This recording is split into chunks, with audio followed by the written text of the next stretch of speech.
आइए दोस्तों देखते हैं रेलगाड़ी का बहुत ही ज़्यादा अच्छा टाइप देखते हैं।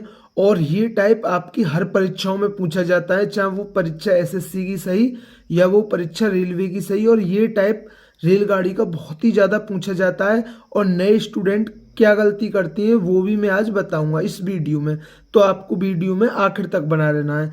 तो देखते हैं टाइप का पहला क्वेश्चन है, दो रेलगाड़ियां समानांतर पटरियों पर विपरीत दिशा में 42 किलोमीटर प्रति घंटा और 57 किलोमीटर प्रति घंटा की चाल से दौड़ रही हैं।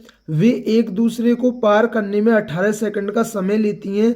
यदि एक रेलगाड़ी की लंबाई 270 मीटर है तो दूसरी रेलगाड़ी की लंबाई ज्ञात कीजिए। देखिए, आपको कभी भी क्वेश्चन रटना नहीं है, बस समझना है। देखिए, दो रेलगाड़ी विपरीत दिशा में जा रही हैं। जैसे इस रेलगाड़ी की चाल कितनी है, वो 42 किलोमीटर प्रति घंटा है। और जो ये रेलगाड़ी है इसकी चाल कितनी है, वो 57 किलोमीटर प्रति घंटा है। वो एक दूसरे को पार करने में, मतलब एक दूसरे को पार करने में वो कितना समय ले रही है, वो ले रही है 18 सेकंड का समय। कितना समय ले रही है, 18 सेकंड का समय ले रही है।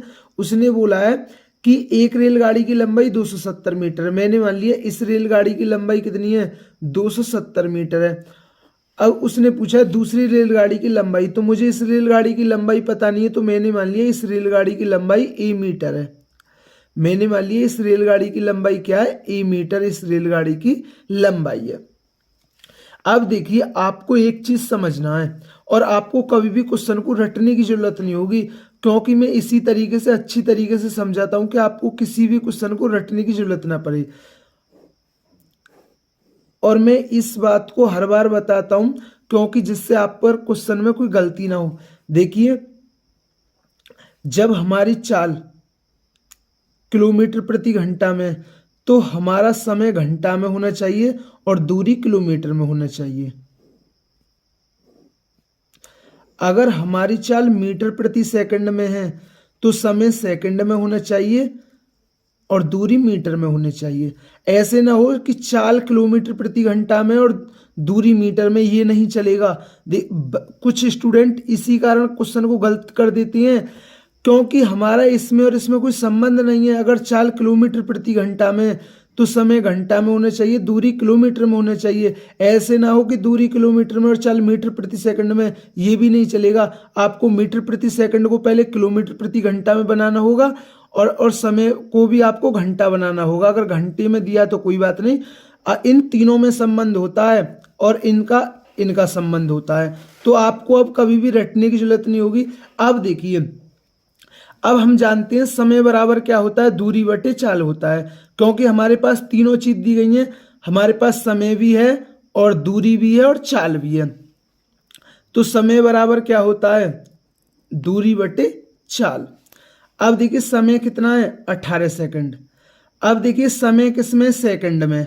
अब देखिए समय सेकंड में, तो दूरी किसमें होनी चाहिए, मीटर में होनी चाहिए। और देखिए मैं बता दूं, विपरीत दिशाओं में हमारी चाल क्या होती है, जुड़ती है। विपरीत दिशाओं में हमारी चाल जुड़ती है।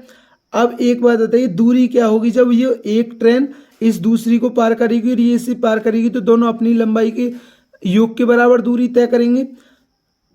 तो लंबाई कितनी होगी, 270 मीटर इसकी है और ए मीटर इसकी है, तो इतनी लंबाई होगी। देखिए समय हमारा किसमें, सेकंड में, और दूरी किसमें, मीटर में। तो चाल किसमें होनी चाहिए, मीटर प्रति सेकंड में। और विपरीत दिशाओं में चाल जुड़ती हैं। अब देखिए ये चाल, अब ये चाल किसमें है, ये तो चाल किलोमीटर प्रति घंटा में है। और मैं किलोमीटर प्रति घंटा को 5/18 से किस में बनाते हैं हम, मीटर प्रति सेकंड में बना देते हैं। तो आपको किलोमीटर प्रति घंटा को 5/18 से किस में बना देना है, मीटर प्रति सेकंड में बना देना है। देखिए आपको अब क्वेश्चन रटने की कोई जरूरत नहीं है। चाल किस में हमारी, मीटर प्रति सेकंड में हो गई। समय किस में हो गया हमारा, सेकंड में हो गया। और दूरी हमारी किस में हो गई, मीटर में होगी। क्योंकि तीनों का ही इनका आपस में संबंध होता है। मैंने अभी बताया था, ऐसा ना हो कि दूरी चाल किलोमीटर प्रति घंटा में और समय इसमें सेकंड में और दूरी मीटर में, ये नहीं चलेगा। देखिए अगर हमारी चाल किलोमीटर प्रति घंटा में थी तो हमने 5/18 से उसे मीटर प्रति सेकंड में बदल लिया। अगर ये मीटर प्रति सेकंड में होती तो इसे 18/5 से हम किलोमीटर प्रति घंटा में बदल लेते। ठीक है ना। अब देखिए, अब इसे सॉल्व कर लीजिए। अब ये 18 यहाँ चला जाएगा, तो मैं इसे यहाँ से हटा देता हूँ। अब ये 18 यहाँ चला गया, 18 से 18 कट गया। अब देखिए ये कितना हो गया, 7 और 2 9 और 5 और 4 9, मतलब ये हो गया 99। तो 99 पंजे कितना होता है, तो 99 पंजे हो गए 495 बराबर 270 प्लस ए। अब देखिए ये प्लस का इधर जाके माइनस का हो जाएगा, तो कितना आ गया 5, तो ये आ गया 225। तो ए का मान कितना आ गया, वो आ गया 225। ए क्या था, हमारी दूसरी रेलगाड़ी की लंबाई। तो दोस्तों मैं उम्मीद करता हूँ ये क्वेश्चन आपके अच्छी तरीके से क्लियर हुआ होगा। मैंने आपको जो, अब ऐसा नहीं है कि ये चीज़ इसी क्वेश्चन में अप्लाई होगी, आपका रेलगाड़ी का चाहे वो समय दूरी का टॉपिक हो, ये चीज़ हर उसमें अप्लाई होती है। तो बस आपको ये चीज़ अच्छी तरीके से समझनी थी और मैंने आपको अच्छी तरीके से समझा दी। आइए इस टाइप का एक और क्वेश्चन देखते हैं जिससे ये टाइप आपके अच्छी तरीके से क्लियर हो जाए, क्योंकि ये रेलगाड़ी का बहुत ही ज़्यादा अच्छा टाइप है। तो देखते हैं इस टाइप का सेकंड क्वेश्चन है। दो रेलगाड़ियां सम्मुख दिशा में चल रही हैं। रेलगाड़ी ए की चाल 80 किलोमीटर प्रति घंटा और रेलगाड़ी बी की चाल 70 किलोमीटर प्रति घंटा है। दोनों एक दूसरे को पार करने में 30 सेकंड का समय लेती हैं।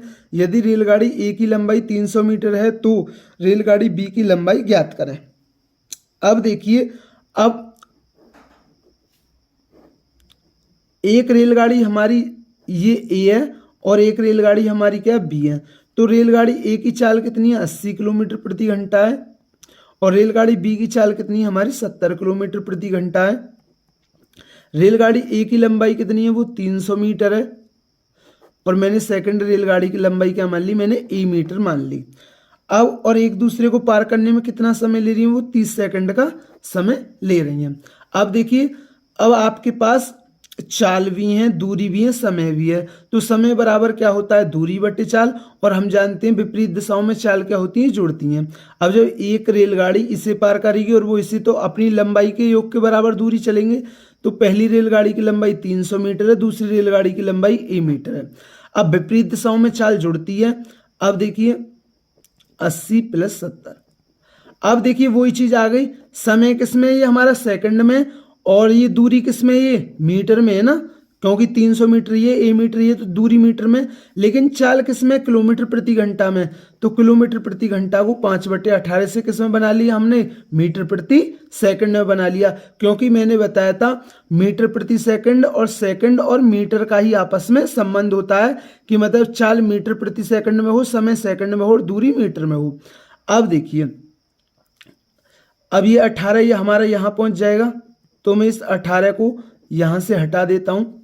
अब देखिए काट दीजिए, 6 तिया 18 और 6 पंजे 30, और ये कितना हो गया, 80 और 70 150, और तो 3 से 150 कितनी बार कटेगी, 50 बार। तो ये कितना हो गया, 55 25, 25 पंजे 125 और 1 0 ये रही 300 प्लस ए।